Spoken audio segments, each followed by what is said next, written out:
영라대왕이 이 저승사자를 보내서 세 사람을 잡아왔어요. 그런데 막상 잡아와서 보니까 저승사자의 실수로 세 사람을 잘못 잡아왔어.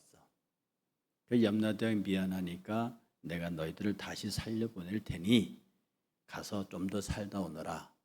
대신 우리가 실수한 것이 있으니까 하나씩 말하는 소원을 들어주겠다. 그랬더니 첫 번째 사람이 제가 땅에서 너무 가난하게 살았으니 이번에 얼마를 더 살지 모르겠지만 그때까지 내가 부자로 살게 해주세요. 그 염라대왕이 그래라 그래서 지상으로 보내면서 부자로 만들어줬어요. 두 번째 사람에게는 모든 돈도 다 권세로부터 오는 거니까 내가 남아있는 생에는 아주 파워풀한 권세자로 살게 해주세요. 그래서 그렇게 살게 해서 내보냈대요. 근데 세 번째 사람이 말하기를 염라대왕님 저는 돈도 필요 없고요. 권세도 필요 없고요. 그냥 경치 좋은 데서 오두막집이라도 지어놓고 내가 사랑하는 사람과 우리 가족들과 아주 행복하게 오손도손 살고 싶어요. 이렇게 정말 소박한 얘기를 했는데 염라대왕이 예끼놈 하면서 화를 낸다는 겁니다. 그리고 하시는 말씀이 그런 데가 있으면 내가 살겠다. 그런 데가 있으면 내가 가겠다. 이게 웃자고 하는 얘기지만 우리로 하여금 많은 것들을 생각해 보게 하는 이야기입니다.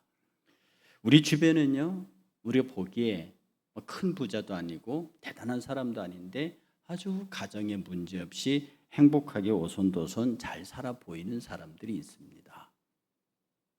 아주 모범적으로. 그런데 한꺼풀만 더 열고 들어가 보면 우리가 상상하지 못했던 그리고 우리가 추측하지 못했던 그들 나름대로의 가정의 아픈 이야기들과 남들에게 드러내 보이기 어려운 치부들이 그들 안에 있음을 보게 되는 겁니다. 그러면 어쩌면 그들이 밖으로 보여주는 소탈한 행복과 소소한 즐거움 그리고 그들의 감사의 표현들이 어쩌면 자기들이 바깥으로 드러내기 싫은 부분들을 자기 가정의 치부와 슬픈 이야기들을 고통스러운 이야기를 밖으로 드러내지 않으려고 하는 일종의 위장술일 수도 있다고 하는 큰 부자 대단한 권력자 이 사람들에겐 당연히 고통과 어떤 두려운 상황들이 있을 것이라고 짐작하지만 아무것도 없이 그야말로 평범한 서민들의 일상적 행복과 가정으로 소소하게 가는 그 사람에게도 부자들 못지않는 그들 나름의 눈물과 아픔과 고통이 있을 수 있고 이것을 바깥으로 드러내지 못해서 자기들의 웃음과 행복한 표정과 삶의 모양으로 그것을 감추려는 것이 아닐까라고 하는 의심을 해보게 되는 겁니다. 그 전지전능하다는 염라대왕도 그런 곳이 있으면 내가 가겠다고 말했던 중국 사람들의 유머 속에 과연 우리의 삶이 정말로 인간들끼리 사는 삶에 진정한 행복과 사랑이 있을까 하는 질문을 하게 됩니다. 지금 장마 기간이 끝나면서 수시로 폭우가 쏟아집니다. 늘 말씀드렸던 대로 물이 많아지고 홍수가 나면 제일 귀한 것이 사방이 물천지인데도 식수가 제일 귀합니다. 오늘 이 땅에 우리들의 모든 노래와 예술과 문화의 주제가 사랑이요 행복입니다. 온 천지가 그렇다. 그런데 정말 진심으로 내가 사랑을 받고 있는지 나는 정말 그 사랑을 받아서 행복한 사람이라고 정말 마음으로부터 느끼는 사람이 얼마나 되는지에 관해서 우리는 깊이 고민해 볼 필요가 있는 겁니다. 그래서 우리 인생은 말입니다. 본질적으로 행복할 수 없는 존재예요. 우리 인생은 본질적으로 사랑할 수 없는 존재들입니다. 그런데 사랑하는 척, 행복한 척 해야 하는 것이 어쩔 수 없는 우리의 삶의 현장이고 이것을 우리는 다양한 방법으로 가리면서 살고 있다 하는 겁니다. 그래서 세상에 보면요, 네 마음과 불행과 이런 것에 관해서 끝없이 교육하고 네 욕심을 죽여라. 성경에도 있지만은 오만대사 네 욕심과 네 자만심과 네 주장과 네 생각 이런 것들을 양보하라. 이런 걸 미덕으로 가르칩니다. 왜 그런 가르침이 교육과 종교에서 넘쳐납니까? 사람이 그렇게 못 사니까. 그런데요, 우리 성경으로 딱 돌아보면 예수님은 역으로 말합니다. 나 너희들에게 평화를 주러 온 적이 없어. 내가 너희들에게 주러 온 것은 전쟁하려 온 것이다. 이 예수님의 지상사역이 사람과 사람 사이의 전쟁이라고 선포하십니다. 오늘 본 마태복음 10장 34절을 보면은요, 이 말씀이 있습니다. 내가 세상에 화평을 주러 온 줄로 생각하지 말라. 화평이 아니요 검을 주러 왔노라. 내가 온 것은 사람이 그 아버지와 딸이 어머니와 며느리가 시어머니가 부러워하게 하려 함이라. 사람의 원수가 자기 집안 식구니라. 아버지나 어머니를 나보다 더 사랑하는 자는 내게 합당하지 아니하고 아들이나 딸을 나보다 더 사랑하는 자도 내게 합당하지 아니하며 또 자기 십자가를 지고 나를 따르지 아니하는 자도 내게 합당하지 아니하니라. 자기 목숨을 얻은 자는 잃을 것이요 나를 위하여 자기 목숨을 잃은 자는 얻으리라. 굉장한 메시지입니다. 모두가 다 예수 그리스도를 평화의 사도라고 말하고 또 주께서 친히 말씀하시기를 내가 너희에게 평안을 주노라. 내가 주는 평안은 세상이 주는 평안과 같지 아니하다고 그랬거든요. 그런데 주님 말씀하시기를 내가 너희들에게 화평을 주러 온 줄 아니? 아니, 검을 주러 왔다. 전쟁을 시작한다는 겁니다. 오늘 우리의 삶이요, 특히 그리스도인의 삶이 전쟁하는 삶이어야 합니다. 얼마나 치열하고 얼마나 투쟁적인 삶을 살아야 하는지는 오늘 본문 속에서 이 근거를 찾을 수 있습니다. 예수님이 승천하실 때가 됐습니다. 그 제자들이 모여서 물었습니다. 주께서 이스라엘을 회복하실 때가 이때입니까? 이제 우리들이 다 모였습니다. 당신은 부활했습니다. 우리는 준비됐습니다. 갈까요? 이 메시지입니다. 그런데 주의 대답은 때와 시기는 너희의 알 바 아니요 때와 시기는 아버지의 권한 안에 두셨으니 너희가 알 바 아니다. 오직 성령이 너희에게 마시면 너희는 땅끝까지 가서 내 복음을 전하고 증인이 되라고 하는 이 말씀을 하십니다. 다시 말해서 이것은 선전포고입니다. 이제 너희들은 내 선전포고를 따라서 내 명령을 따라서 바깥에 나가서 이제 전도라고 하는 방법을 통해서 세상과 싸워라. 세상이 너희들을 원수로 여길 것이다. 너희들의 아버지든 어머니든 자식이든 누구든지 간에 너희가 복음을 들고 가게 되면 그가 예수 그리스도를 모르는 사람이면 너와 싸워야 될 것이고 너는 그들과 싸워서 반드시 이겨야 한다. 그리고 반드시 이길 수밖에 없는 것은 이 싸움은 네가 싸우는 싸움이 아니고 성령께서 너와 함께 하시는 싸움이기 때문이다라고 말합니다. 그래서 요한복음 14장 16절에서 17절은 이렇게 말합니다. 내가 아버지께 구하겠으니 그가 또 다른 보혜사를 너희에게 주사 영원토록 너희와 함께 있게 하리니 그는 진리의 영이라. 세상은 능히 그를 받지 못하나니 이는 그를 보지도 못하고 알지도 못함이라. 그러나 너희는 그를 아나니 그는 너희와 함께 거하시며 또 너희 속에 계시겠습니다.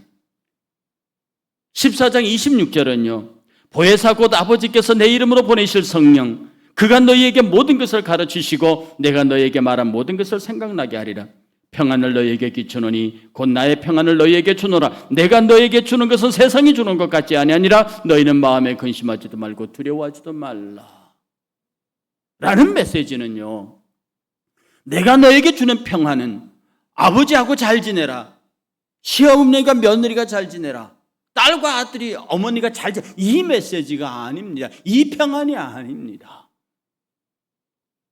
내가 너에게 주는 평안은 세상과 같지 아니한데 이 평안은 하나님과 연결되는 것이다.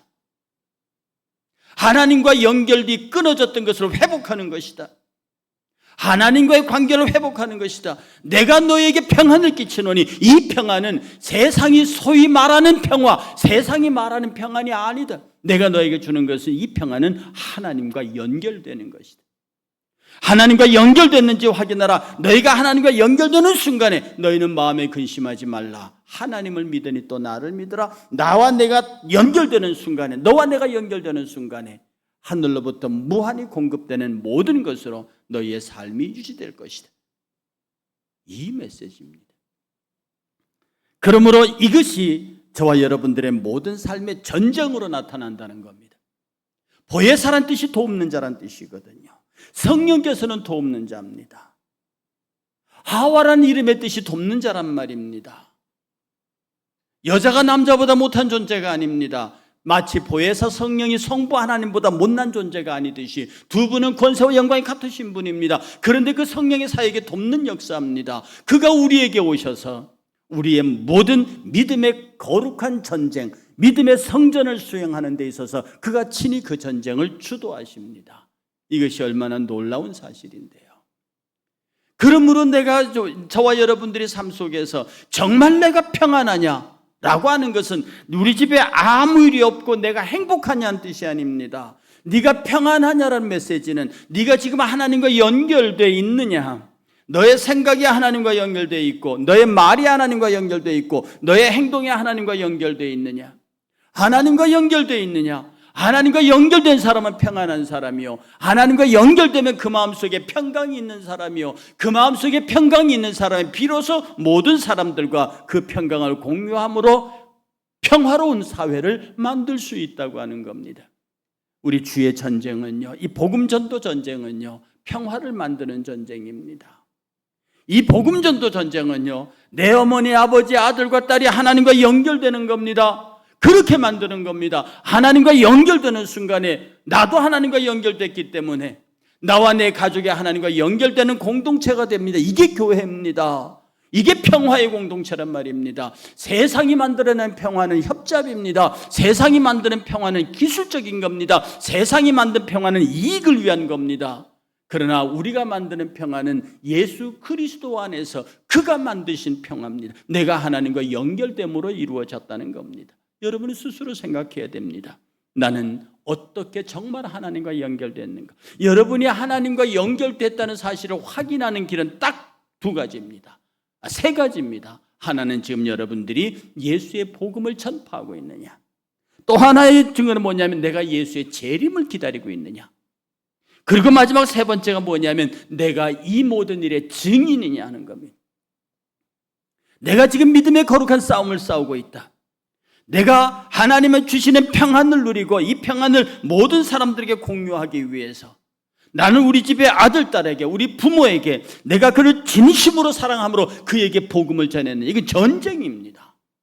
내가 너에게 화평을 주러 왔느냐, 내가 너희들에게 그냥 행복하고 하하호호하게 그렇게 하기 위해서 내가 온 줄 아느냐. 제가 여러분에게 몇 번을 말했습니다. 예수님이 왜 십자가에 못 박혀 죽으시는데요? 구원의 목표가 누군데요? 구원의 목적은 하나님의 영광입니다. 그가 십자가에 못 박혀 죽은 것은 우리가 구원받아서 이 세상에서 잘 먹고 살고 죽을 때까지 행복하게 축복 가운데 살다가 그것도 모자라서 천당 가서 영원토록 잘 먹고 잘 사자는 게 그게 구원이 아닙니다. 구원은 내가 하나님과 연결되는 겁니다. 에덴을 회복하는 겁니다. 모든 삶이 하나님께 영광이 되게 하는 거라고요. 그러므로 구원받은 내가 내 가족을 구원한다는 뜻은 내가 예수 믿어서 가정이 행복해지는 게 아닙니다. 내가 예수 믿고 내 아들과 딸이 예수 믿고 내 어머니 아버지가 예수를 믿어서 우리가 예수 공동체가 되고 예수 안에서 사람됨을 회복하는 겁니다. 이건 전쟁입니다. 그러므로 여러분이 자녀를 정말로 사랑하면 그 자녀와 싸워서라도 그를 그리스도 안으로 끌고 와야 됩니다. 사람들은 아들의 체면을 생각해서, 아버지의 체면을 생각해서, 집안의 불화를 생각해서 복음 전하기를 거절합니다. 주님이 분명히 말했습니다. 내가 너희들에게 화평을 전한 줄 언제냐. 네 복음의 불이 떨어지는 순간부터 거기는 전쟁터라는 겁니다. 복음의 전쟁터예요. 여러분의 자녀가 기어가는 자녀가 슬금슬금 우물가로 기어가고 있습니다. 놔두시겠어요? 야야 위험하다, 가지 마라 그러고 말겠냐고요. 뛰어가서 발로 걷어차든지 안고 뛰든지 무슨 수를 내야 되는 것 아닙니까? 먹으면 죽는 독약이 있어요. 그걸 애가 들고 있어요. 그걸 못 들게 하려고 그 껍데기에다가 먹으면 아픈 약, 먹으면 죽는 뭐 이렇게 써놓으시겠습니까? 그 독약병을 들고 있는 그 애를 걷어차서라도 그걸 빼앗아 되는 거예요. 우리는 세상의 화평이라는 이름을 유지하기 위해서 내 사랑하는 사람들과 싸우기를 거부합니다. 왜 그렇게요? 내게 증인의식이 없어서 그렇습니다. 내가 천국이 분명하지 않거든요. 정말로 내가 죽어서 가는 천국이 확실하다고 하면 내 자녀들 글로 가겠는데 놔두시겠습니까? 여러분이 정말 마음으로 천국과 지옥이 분명하다고 믿으시면 내 어머니 아버지를 그냥 두시겠냐고요. 아버지 자존심 생각해서, 우리 아들 딸도 자존심 생각해서 그냥 네가 알아서 해라. 알아서 해라? 알아서 지옥 가라 이 말입니까? 내가 죽어서 천당과 지옥이 분명하면 우리 자녀들을 그렇게 내버려 둘 수는 없다고 하는 겁니다. 여러분, 연세대학교의 초대 총장 아시죠? 원래 이 세브란스 병원하고 연희전문학교가 합쳐서 연세대학교가, 그래서 그 학교 이름이 연세대학교입니다. 그 합쳐지는 초대 총장이 백낙준 박사인데요. 혹시 그 얘기 아시는가 모르겠습니다만 원래 그 백낙준 박사의 아버지가 백사정 씨입니다. 근데 이분이 점쟁이에요. 근데 점을 워낙 잘 쳐서 사람들이 그 집에 문전성시를 이루었대요. 그래서 말입니다, 돈을 많이 모아서요, 첩도 몇을 두고요, 그리고 늘 아주 부유한 삶을 살았대요. 그런데 하루는 길을 가는데 어떤 사람이 길을 딱 막아서더니, 여보세요 백사정 씨, 당신이 사기쳐서 점을 쳐서, 사기로 점을 쳐서 돈을 벌고 그렇게 축첩행위를 하면서 자식들이 잘 되기를 바랍니까? 꽉 소리를 지르면서 그렇게 부정한 돈으로 잘 먹고 잘 살다가 자녀들은 어떻게 할 것이며 당신은 죽어서 어떻게 되겠습니까? 예수 믿고 천당 가시오 하면서 전도지 하나를 주머니에 쑥 들려주고 가버렸답니다. 이 백사정 씨가 길에서 갑자기 그를 당하니까 놀라가지고 저 미친놈이냐고 소리를 질렀는데, 근데 그 다음부터 막상 집에 들어와 있는데 잠을 못 잡니다. 잠만 들려고 하면은 그렇게 사기쳐서 점쳐서 잘 먹고 잘 사는 게 좋으냐? 잠을 자려고 하면 네가 그렇게 축첩을 하고 못된 행위를 해서 네 자손들이 잘 살 것 같으냐? 예수 믿고 천당 가라, 이게 막 계속 귀에 들리니까 이제 자주도 못하고 먹지도 못하고 이제 죽게 생겼습니다. 그래서 자기 부인 보고, 내 주머니에 그 길에서 만난 사람이 준 쪽지가 하나 있으니까 그거 가져와 봐라. 그 전도지에 그걸 읽다가 두 사람이 예수를 영접합니다. 그걸 읽고 예수를 만납니다. 그리고 사람이 교회에 와서 그 신부에게 세례를 받습니다. 그 신부에게 예수의 영접을 받습니다. 그때 그를 만난 신부들의 그 맥킨 선교사라는 사람이, 이 사람이 백낙준 박사를 만나요. 그리고 그에게 회개의 세례를 베풀고요, 그가 구원의 세례를 받고요, 첩은 집으로 돌려보내고요, 자기가 벌은 모든 부정한 재산을 다 교회에다가 헌납합니다. 졸지 거지가 돼버렸어요. 그러니까 맥킨 선교사가 그를 교회 사찰로 데리고 옵니다. 그리고 그 아들 백낙준을 학교에 보냅니다. 영창중학교를 보내고요, 신성고등학교를 거쳐서 미국의 명문 파크 대학과 프린스턴 대학, 그리고 예일 대학에 공부를 시켜서 박사학위를 취득하게 합니다. 그리고 그가 돌아와서 연세대 통합병원과 학원의 통합인 연세대학교의 초대 총장이 됩니다. 우리 백낙준 박사 이야기를 가만히 보면서요, 정말 진정한 평화, 우리 주님이 회복시키는 것은요, 자기가 점을 쳐서 누리고 있던 그 많은 것들을 일시에 버리는 용기입니다. 자기가 돈을 들여서 사랑해서 데려온 첩들을 과감히 내치고 돌려보내고 모든 재산을 완전히 포기하는 데서 진정한 평화가 이루어지는 것, 이게 주님이 주시는 화평이에요. 이 화평, 이 평안을 위해서 우리는 싸워야 하는, 세상의 물질과 싸워야 하고요, 세상의 사람과 싸워야 합니다. 이거 내가 너희들에게 검을 주러 왔어. 여러분, 이 검을 휘두르는 것이 사랑의 검, 구원의 검, 생명 검을 휘두르는 전쟁을 하는 것이 바로 우리 신앙인들의 삶입니다. 근데 우리는 이 검을 꽂아놓고 있어요. 이걸 휘두르면 내 아들 자존심이 상하니까, 이걸 휘두르면 내 부인이, 나하고 부인하고 갈등이 생기니까, 예수 믿으라고 이 검을 휘두르면 내게 친구들이 싫어하니까, 그냥 내가 좋은 게 좋은 거다, 그냥 저들이 내 생활을 보고 저들이 나를 보고 언젠가는 예수 믿자고 하지 않겠느냐, 예, 그럴 수도 있습니다. 그러나 안 그럴 확률이 더 높습니다. 왜? 그것을 막는 사단의 세력이 너무 세고 완강하기 때문입니다.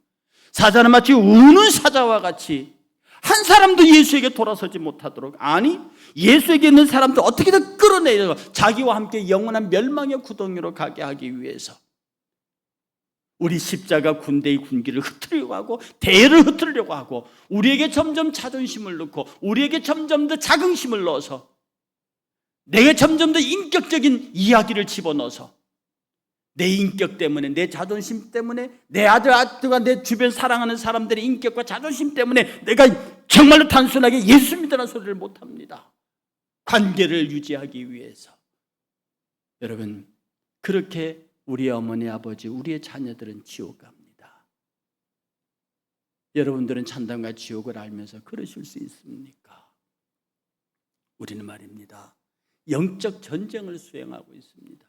여러분의 신앙생활을 전쟁이라고 인식해 본 적이 있습니까? 치열한 전쟁입니다. 내가 너희들에게 화평을 주러 온 게 아니다, 칼을 주러 왔다. 아버지와 아들이, 어머니와 딸이, 시어머니와 며느리가 그 치열한 싸움에 들어가게 된다. 왜? 복음에는 양보가 없고 사탄도 양보가 없기 때문입니다. 그런데 이 싸움의 주도권은 누가 쥐고 계시느냐? 성령이 쥐고 계십니다. 오직 너희에게 성령이 임하시면 너희가 권능을 받고 예루살렘과 유대와 사마리아와 땅끝까지 이르러 내 증인이 되라. 증인은요, 생명 거는 사람입니다. 증인은 본 것을 말하는 사람입니다. 증인은 보고 느낀 것, 확실한 것들을 얘기하는 사람입니다. 그 증언 때문에 죽을 수도 있습니다. 그러나 그것을 말하는 사람입니다. 오늘 우리는 이 말씀 가운데요, 내가 정말 치열한 영적 전쟁을 치르고 있는가? 나는 정말 주의 성령 가운데 위장된 평화, 거짓된 화평이 갇혀 있는 게 아니라 정말로 하나님과 내가 연결되는 생명의 평화, 생명의 평강, 생명의 회복, 이것이 내 영적 전쟁의 전리품으로 내게 소유되고 있는가? 그리고 이 전쟁을 실제로 이끌어가고 주도하고 계시는 성령의 역사 안에서 내가 함께하고 있는가? 나는 그 성령의 역사를 따라가고 있는가? 깊이 고민하시면서 우리 모든 삶의 영역에서 전쟁, 이 영적 전쟁의 승리자로 승리의 군과 개가를 높이 울리고 그 군기 높이 들고 우리 천성을 향해서 진군하는 우리 모두가 되시기를 주의 이름으로 축복합니다.